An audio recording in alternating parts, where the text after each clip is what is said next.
তাকওয়া কাকে বলে?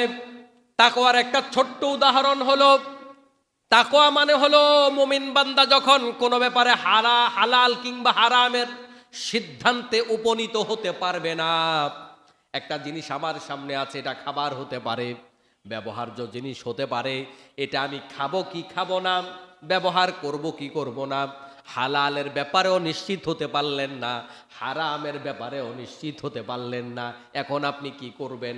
খাবেন কি খাবেন না, ব্যবহার করবেন কি করবেন না। মুমিন ব্যক্তি, মুত্তাকি ব্যক্তির পরিচয় হলো সন্দেহজনক জিনিস মুত্তাকি ব্যক্তি খাবে না, ব্যবহার করবে না। সুবহানাল্লাহ। তাহলে যেটা সন্দেহ হয় এটা মুত্তাকি খাবে না, তার নাম মুত্তাকি। যেটা সন্দেহ হয় এটা মুত্তাকি বলবে না, তার নাম মুত্তাকি। যেটা সন্দেহ হয় সেটা মুত্তাকি ব্যবহার করবে না, তার নাম মুত্তাকি। কিন্তু আমরা যেটা স্পষ্ট হারাম জানি সেটাও তো খাই, যেটা স্পষ্ট হারাম জানি সেটাও তো বলি। অথচ মুত্তাকির পরিচয় হলো আমি শিওর হতে পারছি না, তারপরেও আমি খাবো না, তারপরেও বলবো না, তারপরেও করব না, এটার নাম মুত্তাকি। এই মুত্তাকি হওয়ার জন্য রোজা এসেছে।